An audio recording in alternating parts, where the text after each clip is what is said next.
Yo, yo, yo, what's up, amigos? It's been a really long time. I hope you guys been well. I've been meaning to make a video for a while, but I've been caught up uh, with a few things. As always, I think the summary of this video will be about. I'm making this video because I saw quite a few traders. I could tell they had some psychological issues from not wanting to admit that the market's tough and market's been choppy in the small cap, even in the big cap. Um, so the summary of this video would be kind of to like what's going on in my perspective, and I'm sure some of you guys know that I opened up a small prop firm just for small group of traders, seven-figure traders, or trade right about just about that, and that was out of frustration and the need because it's tough to get outside of USA if you don't have a citizenship. It's tough to get the right locates. But the concept of this video is going to be about how to, what to do in a choppy market. And my main intention is that kind of give people the idea of what I see from the outskirts because I have in contacts with other prop firms and other professional traders that have been trading for a long time and just to give a bit of insight. So that's what the video is going to be about. If you like it, stay till the end. If not, put in the bottom what you want to see. And I don't really care about the thumbs up, but low key, if if I know if you guys thumbs it up, I'd appreciate it because I know that my time is not being wasted. So yeah, that's what the video is going to be about. Um, let's get into it. Quite a few people, if you guys have been wondering where have I been, um, I started a prop firm because the locates, the brokers, I was not content with Trade Zero because it froze very often. The locates were horrible, service was bad, commissions were eating me up, um, and also the locate just ate the hell out of me. And interactive brokers, on the other hand, had a situation where if you're shorting something, it would run out before the squeeze. So you had to make this. You should always obey your risk, but this was back in the days. Basic, basically, as it would squeeze right before the squeeze, like 3 4 minutes, it would run out of shares, and that's how you know the backside is in. So it was always tough with that. So that's why I opened up the prop firm. It's really cool. It's really tailored towards traders that are closer to seven figures. And the reason for that is if you locate, you don't pay until you use it. So if you borrow 10K shares and you decide to use 2,000 of it, you only get charged for the 2K. You have a 25% discount. The commissions are 0.0006. You provide the risk, so the payout's like 90%. So been focused on that. And the other thing that I've been doing is for the past 11 months, I've been working really hard on algo. Very close. Multiple times I was close to finishing the algo, and then some backtest issue came about, and then another issue, and then another issue. It's been a tough roller coaster, but that has kept me busy, and that's why I have not made any videos. Um,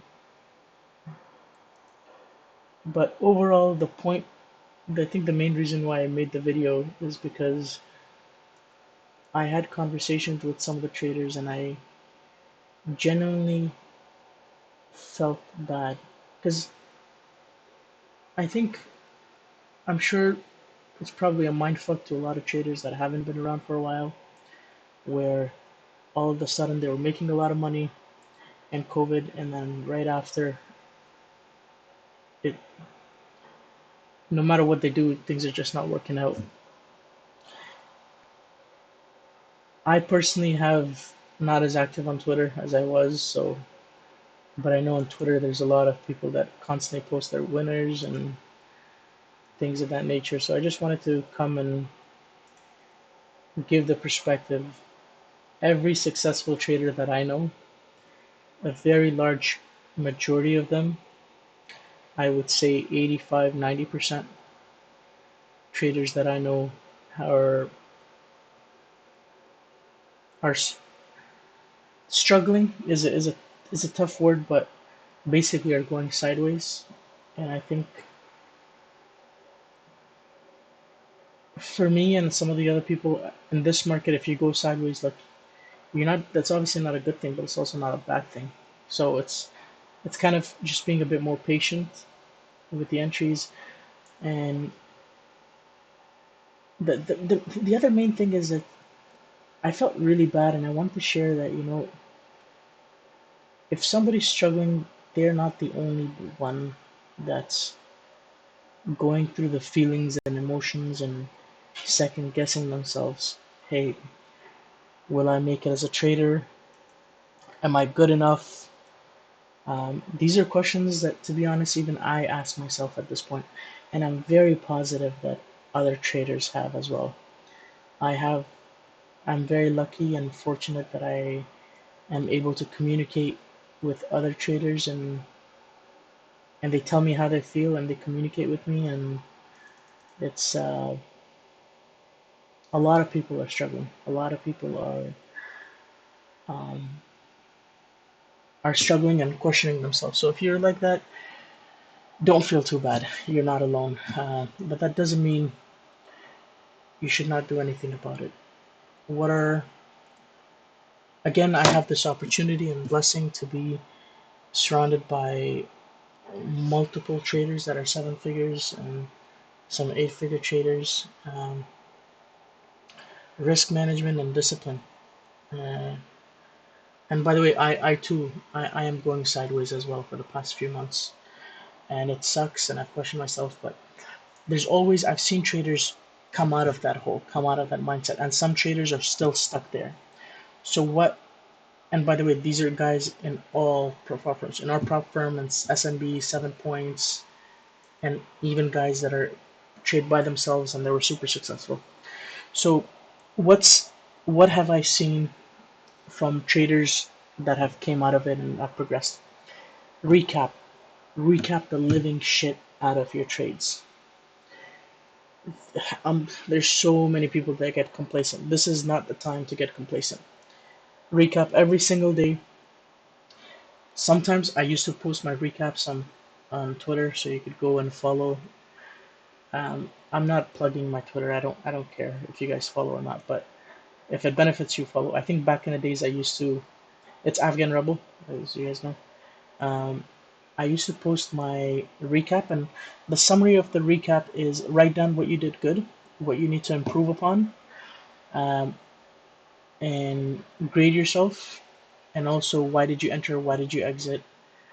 Uh, just do that every single day. If you consistently do that, so that's how I have seen traders move from being in a really bad mindset, taking losses consistently because of the market. There's no range, there's not much liquidity, to coming out on top and slowly grinding their way out small hits. So it's also not a market. So and what have I done myself? I want this to be very useful to you guys. So some actionable steps that I have done. I've barely traded small caps. I'm doing my best to be more selective. What type of plays do I play at the moment? I would say in the past month or two, I've maybe taken like 4 or 5 small caps. I'm a bit more in the big cap just because of liquidity and range. But in small caps, I like to trade the liquidity event, which I find based on my personality, it's good. It gives me like 5 to 1, 10 to 1. I short near the afternoon or in the morning. Definitely not a. And what else have I adjusted because I've recapped is you can't really. It's not a market where you can add. Like back in the days when it would go, you just add tier one, tier two, tier three, and just go bananas and risk break even. I don't think you could do that because of lack of range. So I try to just have 2 hits and just get it right. Position sizing is very important when it gets choppy. So you don't want to use your brain. In our prop firm, we have this tool which I may. give to you guys. I don't care, but which basically makes everything into 1 hour. That's actually somebody from Twitter helped me make that. So those are ways that you can do to improve. Recap and be super super. Only play your A++ setup. That's how you go. And if you're feeling like shit, um, it's natural. It's okay to feel like shit. Do something about it, but don't feel too bad because you're not the only one struggling. Despite the fact what you're seeing on social media, there's a lot of people that are having trouble. Um, I don't want to make this a lengthy one, so I'll. Uh, I also a few people asked some questions, so I'm quickly gonna go over it and let me know what you guys want to see. By the way, I'm happy to. I'll try and. I'm super packed these days, but I can happily. If you guys have questions, put in the comment or put it on Twitter. On the comment YouTube below, I'll make the next few videos around that. Do I use timestamp? I think only on options. I try to explain here, uh, but if it's usually so, not I don't have timestamp, but I have time entries. So I short around 2-3 p.m. and that's because the guys that are manipulating have to get rid of their shares, else they have to do filings, and then I long around 11 if I see it's float rotation. Again, if you guys want more detailed video, I can go on that. How do you approach the small cap? I think at this market, PDT is really good. In general, I think if you're starting up, PDT is really good because less is more. And what do you play? Because I've been questioning myself.